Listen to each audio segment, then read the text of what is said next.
First of all, you had a smile on your face as you weighed out today. Why? Well, definitely. I have no reason to be disappointed about this horse. He definitely won the two more important races. Was the Kentucky Derby and the Preakness. I mean, we want to win the Visa Triple Crown, definitely, you know, for New York. But circumstances, you know, it's a racehorse running over there. And, I mean, he was third best today. Tell us about your trip down the backside. You took the lead, and you heard Bailey right on your shadow, right in your footsteps, stalking you every step of the way. Tell us about it. Well, I know exactly what's going to happen, you know, and I have soon when I pass the first turn, and I feel Jerry Bailey right next to me. You know, he rode a good race, and my horse, I don't think, I know he liked the mud, but I don't think he was handling today so well. He was switching late back and forth a couple times, and when I don't want it, but he ran a good race. He finished third. We try, and listen, I hope we don't have to wait another 25 years. Congratulations on a great ride, Jose. Thank you. Great ride to the Derby and the Preakness, and Mike has Mr. Tag. And Barkley, again, congratulations, as Bob just said, on a great ride. This horse ran two great races. He was in front today. Jose said he might have been a little bit rank. What did you think? When he made the lead in 48 and change, were you confident? I was pretty confident when he made the 6 furlongs in 13 and change. Right. So it's just disappointing. I feel bad for all the people that were so far behind, you know, behind him,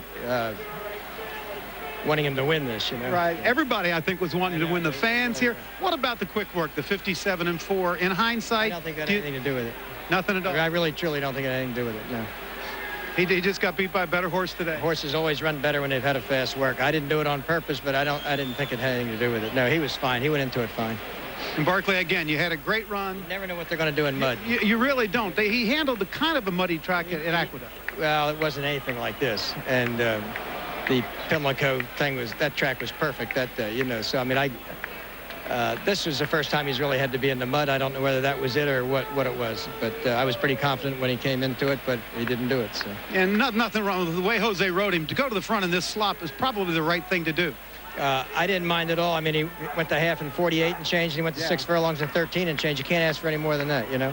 Again, congratulations on a great run and a good shot here in the Belmont. Tom? All right, Mike, there's the dismount by Jerry Bailey aboard the winner, Empire Maker. Empire Maker, 3-year-old colt by Unbridled out of the wonderful mare Toussaint by El Grand Senor. She's so special that back at Juddmonte Farms in Kentucky, she has her own double-wide stall, air-conditioned, heated. She is an unbelievable producer. And this is a royally bred colt. And he's led away now by his groom and Bobby's foreman, Ruben Loza. Great job with this colt. They did a good job getting him patched back up in the 5 weeks and getting him right again.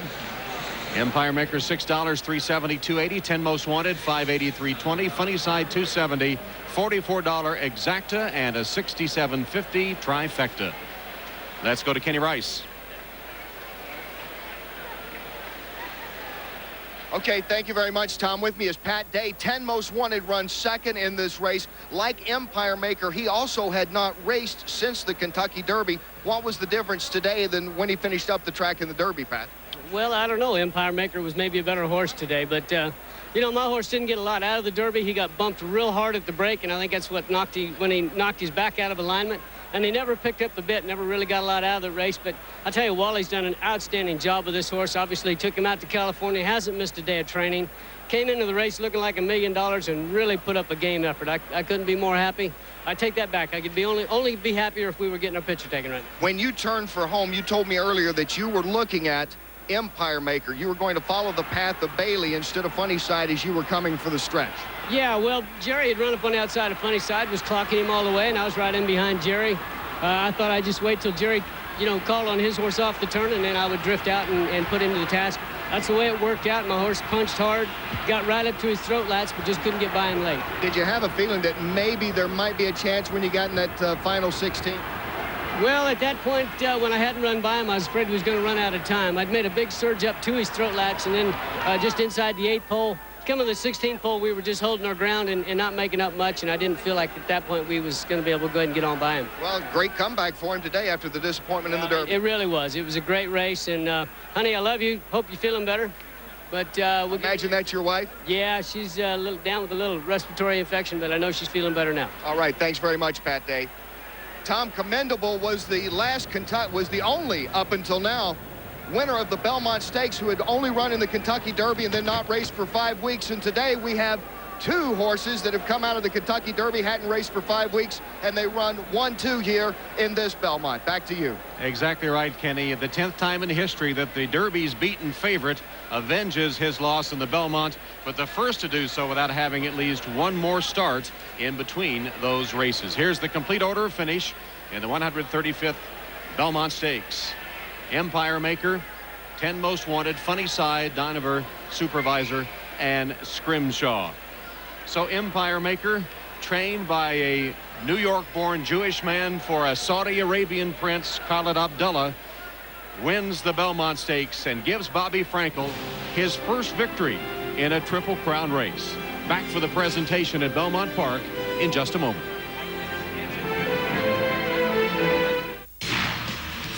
You can't stop congratulating us. I'm hearing all about that, and I love Liverpool fans.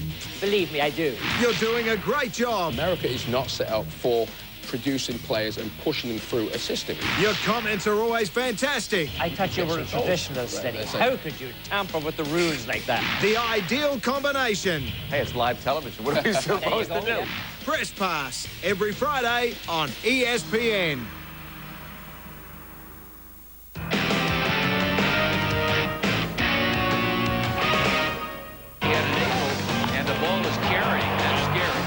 Carrying pretty good deep to left. Dunn all the way on the track, leaps, and he caught the ball and slammed into the wall. That's bad news for the wall at 6'6", 240, but he just made a fantastic catch. All the way out to Rose. Back to the corner, Parker. This is Ginobili. Hits the 3, and San Antonio's back on top. Ball to the basket and don't shoot the quick outside shot. And then they realize that they can get the ball into Duncan pretty easily, as they did right there. And the flush automatic.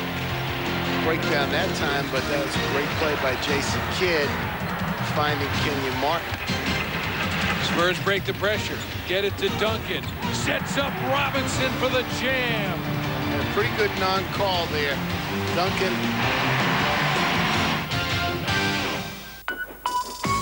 The truest test of strength, stamina, and character. ESPN presents the International Ironman Triathlon. Top athletes in endurance sports compete around the globe on the most demanding courses ever. The Ironman Triathlon World Championship on ESPN. Major League Baseball on ESPN. Interleague competition returns to ESPN when the New York Yankees travel to the south side of Chicago to visit Wrigley Field and the Cubs. Monday on ESPN. Now the battle rages. Now the sparks will fly. Now the champions will rise. The Spurs and the Nets. Game 3 on ESPN.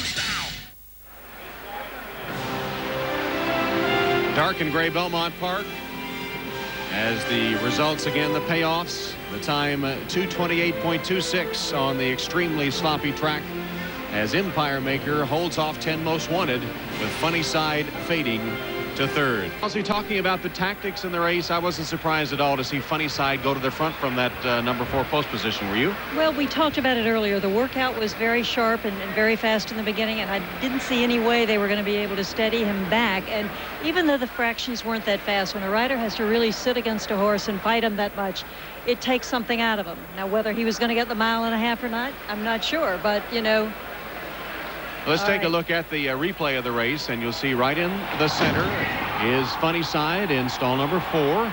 Broke well and now has to go, what, about 3 wide before he gets the lead and gets over to the rail. He does. Actually, Empire Maker almost outbroke the gate today. He broke very sharp and got a good position. That's Scrimshaw up on the inside in the green and yellow silks. And Wayne Lucas had said he would be forwardly placed today. And the eventual second place horse is tucked in behind Empire Maker. But he does swing a little wide here as they go around the turn. Santos hoping to get clear of Scrimshaw. I'm sure he's hoping and praying that Scrimshaw won't go quite with him. But look at his feet. See how his feet on are the in front of him? dashboard, as they say. He almost looks like a steeplechase jock going down to the first hurdle here. He's doing his best. He's not fighting him, but he's really got a lot of hold of him.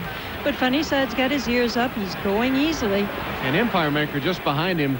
Jerry Bailey has not asked him to run at all, and he just starts narrowing the gap, looks like on his own.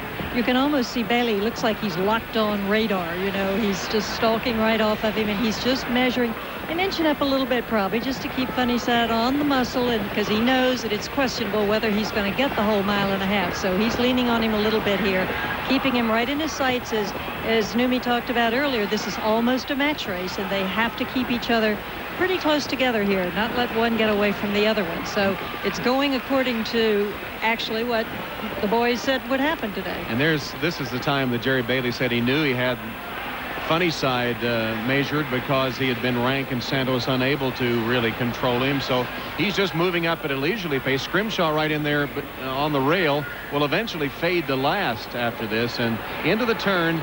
And Empire Maker now starts to make his move, just as he had done boldly in the Derby and then flattened out. Actually, now you see Jose Santos starting to bend over, and he realizes that Bailey is up outside him with Empire Maker. Now the race is joined. Now see, they go. And they go head and head for a little bit, but look at Santos's hands. He's already pumping on this horse. Bailey is, you could put a glass of water on his back. He isn't moving, and Empire Maker sweeping on by, and just like that, the Triple Crown is over. And you'll see the whip come out here, right there in the left hand of Jose Santos, to no avail, though. Funnyside still giving it his all. And now Jerry Bailey says when Empire Maker gets to the lead, he sort of starts to relax a little bit, and all that talk about a match race just about went by the boards as 10 Most Wanted charges up. He makes a really tremendous late run. This was kind of expected of him at the Derby. He had some problems, and Empire Maker always still a little green. He tends to weave a little bit through the stretch, but Bailey knew he had 10 Most Wanted measured, and it was just a picture-perfect race. And down in the winner's circle, awaiting the presentation in a few moments, Bobby Frankel and his entourage watching that replay of the race. And this is the Empire Maker we expected to see since he won the Florida Derby by a record 10 lengths or so back in the spring. Disappointing perhaps in the Derby, but winning the Belmont and holding off 10 Most Wanted. The Cyber Cappers maybe voting with their hearts as well as their heads. Thought Funnyside could do it. Instead, it's Empire Maker. We'll have the official presentation when we return.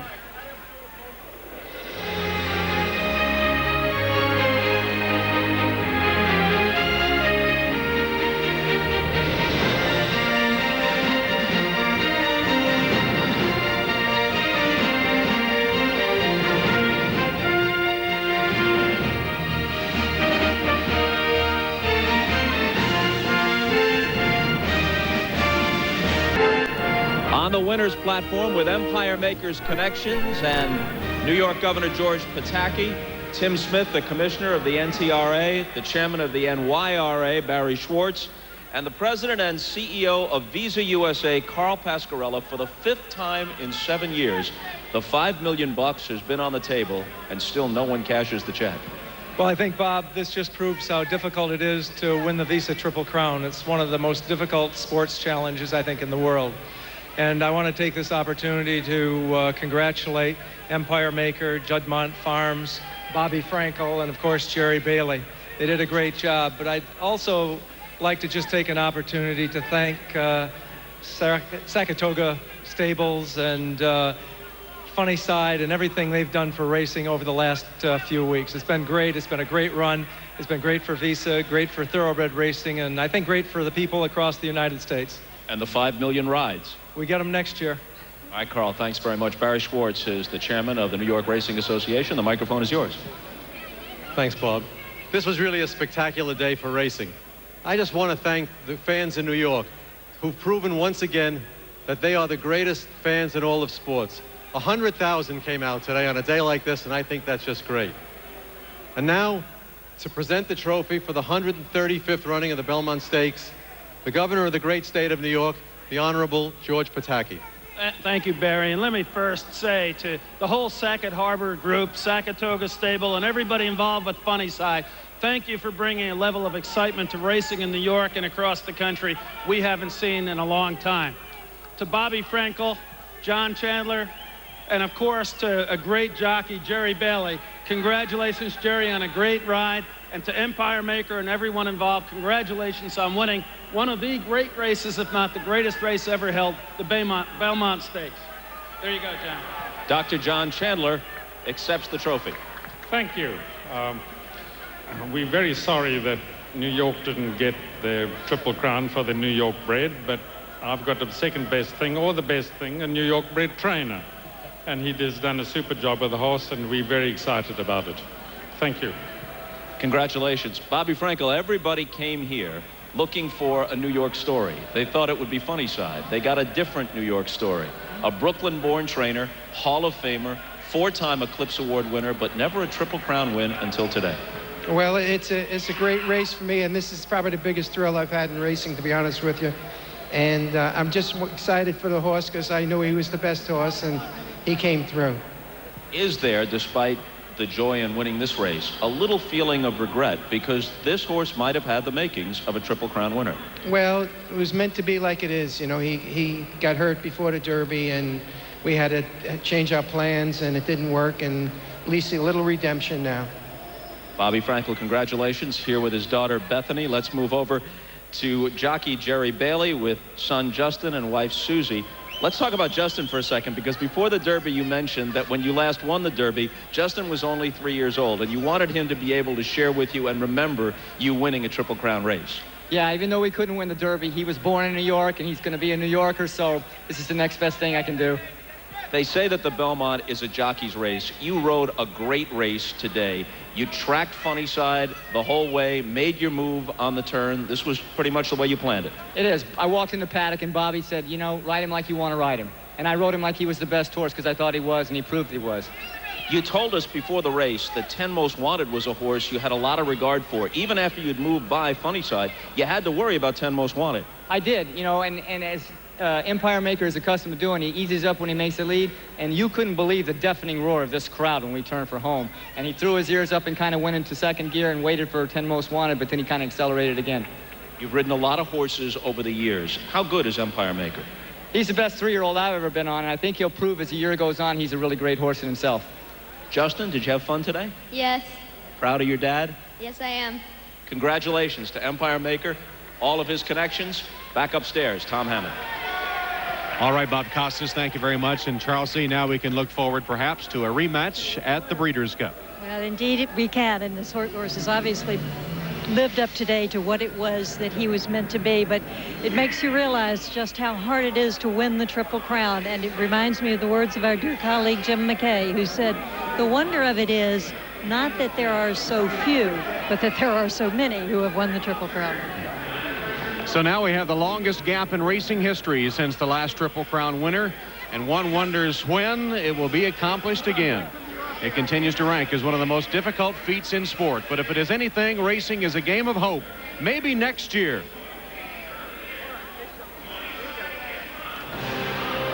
They took the track today before nearly 100,000 in the rain and gloom of Belmont Park, and it was Empire Maker who denied the Triple Crown to Funny Side. One thing's for sure, though, Funny Side loaded all of us on that big yellow school bus, and even if the engine sputtered a bit today, he still gave us a ride we'll never forget. So long, everybody.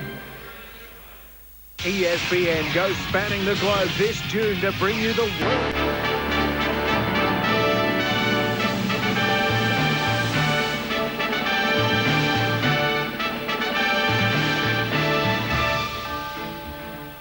You're watching Citgo's Belmont Week coverage on ESPN. Down to the final 100 yards of the Belmont. Empire Maker Jerry Bailey asking him for everything he has. 10 Most Wanted right there with him. Here's the wire, and Empire Maker has won the 135th Belmont Stakes. Well, for all those New Yorkers bummed about Funny Side being turned down, don't forget Bobby Frankel's as New York as they come, and he's been vindicated in the Belmont. The horse he thought was going to sweep finally got it done here in New York.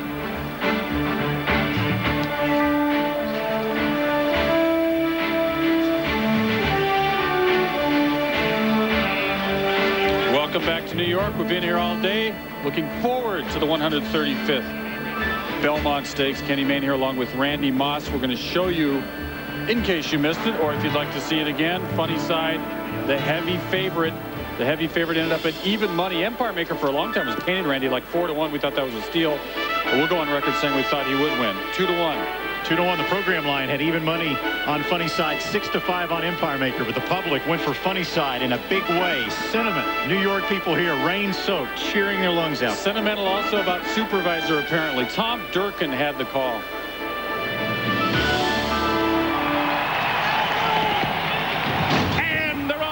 In the 135th Belmont Stakes, Empire Maker broke alertly. Scrimshaw right there, and Funny Side off to a very sharp beginning. And those three scrimmaging for the lead as they move into the clubhouse turn. Dine Ever and 10 Most Wanted just in behind, running 4th and 5th. 5 lengths back to Long Shot Supervisor. Funny Side and Scrimshaw. Funny Side on the outside. Scrimshaw toward the inside, and a change in tactics here for Funny Side today. A change of tactics from the Derby and the Preakness. He is going to be the early leader. Funny Side in front as they round the sweeping clubhouse turn here at Belmont Park. Scrimshaw will sit back in second. And Empire Maker and Jerry Bailey, they broke from the rail, but now they're on the outside. And they are tracking Funny Side intently as they make their turn into the backstretch now. Then only 3 lengths behind the front runners. On the outside is 10 Most Wanted, followed by Dine Ever to his inside. 6 lengths back to trailing Supervisor.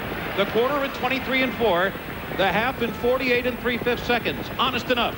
The leader is Funny Side, tracked by his arch rival, Empire Maker, on the outside, glued to him as they continue their run down the backstretch. Scrimshaw's not far behind. He's third toward the inside. Dine Ever now gets a little nudge from Edgar Prado. 10 Most Wanted on the outside, sitting chilly. They're halfway through the Belmont. They've run 3 quarters in 1:13 and 2. And it's Funny Side and Empire Maker 1-2. Scrimshaw, Gary Stevens asking a bit more from him. He's down toward the inside. Dine Ever, 10 Most Wanted, well within striking range as the field moves into the far turn. It's Funny Side still holding that lead. The imposing presence of Empire Maker right alongside. They've been 1-2 throughout. They enter the final half mile together. And now Bailey makes his move with Empire Maker. He is at the throat latch of Funny Side. Funny Side and Empire Maker. There's nothing between them. And at the midway point on the far turn, Empire Maker pokes his head in front. Emboldened by that challenge, Funny Side fights right back. And 10 Most Wanted right there in behind them with Pat Day as the field turns for home in the Belmont. And it is Empire Maker on the outside. Santos has gone to the whip on Funny Side. Empire Maker a short lead. Funny Side is doing his best, but he's dropping back. And here comes Pat Day, and he's coming with 10 Most Wanted. Funny Side has dropped back to third, down to the final 100 yards of the Belmont. Empire Maker Jerry Bailey asking him for everything he has. 10 Most Wanted right there with him. Here's the wire, and Empire Maker has won the 135th Belmont Stakes. He won it by a neck over 10 Most Wanted. Empire Maker paying even $6 to win. 10 Most Wanted, very impressive to get up for second. Funny Side denied. So Bobby Frankel in this Belmont now, 3 starts in the Belmont. He wins this one today. 2 second place finishes previously. All sorts of success there. This, though, was his first Triple Crown Series win here in the Belmont. Vindication for his Empire Maker. The horse, as a yearling, he thought was going to win a Triple Crown. He's with Janine right now. That's right. Bobby Frankel and Jerry Bailey both complimenting one another. Jerry complimenting Bobby on the training job and trusting him with the ride, and Bobby saying it was an outstanding ride, and that it was. Bobby, I'll start with you. He is training a little bit compromised leading up to the Kentucky Derby. What did you have in your game plan? What made you think that you had to train this horse harder coming up to the Belmont? Well, I really, didn't train him that hard. It's just that I trained him a little harder than I normally would train a horse. And if he's as good as I thought he was, he'd take the training and he'd perform well. And that's what he did. You trained his mom. She was a bit of a handful. This horse has been a bit quirky. It's got to be very rewarding to know that the talent was there, but your careful management has brought it out in him. Well, it's just that everybody, as soon as you get beat, they think he's not as good as he is, and now he's back on the top of the heap again. So that's all I wanted. I wanted him to prove that he's the best 3-year-old around. What was the key to the win today? Oh, just going into the first turn, and Jerry got him outside of Funny Side, and he had somebody to follow around there. That's all I was worried, just so he had somebody to follow. Congratulations on a great training job, Bobby. Jerry, you did break from the rail, and then going into the first turn, as Bobby said, you chose to take him back and go around. Why was that? Well, in the Wood and the Florida Derby both, he broke very well and could have been heads up for the lead all the way into the first turn. Today was no exception, and I just wanted to make sure Funny Side got on the muscle and got into the front two horses before I eased back. He did, and as soon as I saw him pulling on Jose, then I took back and started stalking him. Well, here you can take us through it here as we check out the ISO of you on the rail with Empire Maker. He probably broke first, actually. He did? Yeah. And as soon as I looked out here, I saw Gary, and then I looked out and saw Jose, and it looked like Funny Side was pulling on him pretty strong. I said, this is the time now. Just ease back, and when I get a chance, I'll move outside of him, and I'll start stalking him from the outside. And you kind of had a feeling that Funny Side was not going to last the mile and a half. You had said that it looked like he was a bit ranker than usual. Well, you know, he's out of a pedigree that's a miler, and plus he worked very, very fast. He's always been aggressive in his races, and I just thought there was probably any way that Jose was going to get him to relax today, and that's the key to going a mile and a half, having a horse that relaxes. Bobby, how does it look as you watch it for the second time? Well, I love it. Yeah, sometimes it's even better watching. You're not so nervous, and I got a little nervous moment with 10 Most Wanted ran to his hip, and then I saw that he saw him and he took off again. Now, this horse has really never had mud kind of kicked back or splashed back in his face. Was that a concern for you, or was he getting used to it because you've been training in it for the last couple of weeks here at Belmont? Well, no, not really. I mean, he got a little mud. He had to come around, so he had to go behind some horses. He's a very good horse. I think he's got a lot of improvement in him. And Jerry, as for the Derby and his effort that day, when did you know that you weren't going to get there, that Funny Side had you beat? Well, in the first turn, I got parked pretty good. I was hoping to work my way in a little bit, and I lost more lengths than I got beat. But it actually turned for home. He'd already worked very hard to get to those horses. I knew it was going to be a tough task. Whereas today, he was really gliding along. He took me up there under his own power, and I had no doubt that he'd have enough to finish him off. So you were sitting on a different animal today? Oh, definitely. You know, and I think that everything that happened to him Derby took its toll. Well, we have to congratulate you both, Bobby. An outstanding training job. Never lost faith in Empire Maker. Jerry Bailey, a picture-perfect ride. He wins his second Belmont Stakes. Bobby Frankel wins his first. Kenny?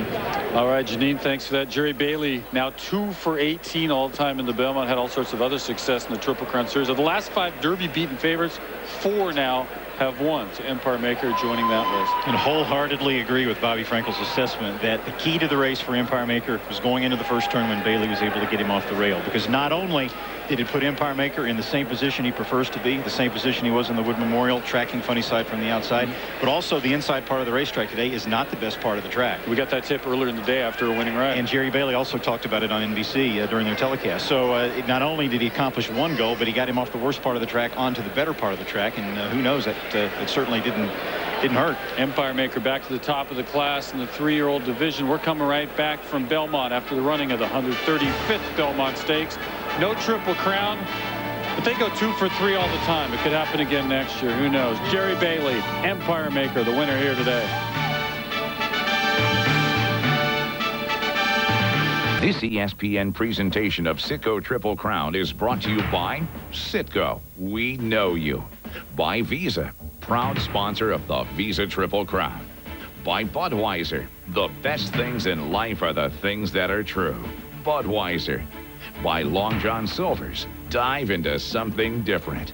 By Diamond Cut Jeans, try a pair. They just fit better. And by Kawasaki All-Terrain and Utility Vehicles. Kawasaki, let the good times roll. Welcome back to Belmont Park following the Belmont Stakes. If you're any kind of sports fan at all, you're going to be watching tonight ABC, Devils, the Mighty Ducks, the Stanley Cup at stake, Lord Stanley's Cup, Game 6. Please be watching that tonight. All right, Randy, so much was talked about.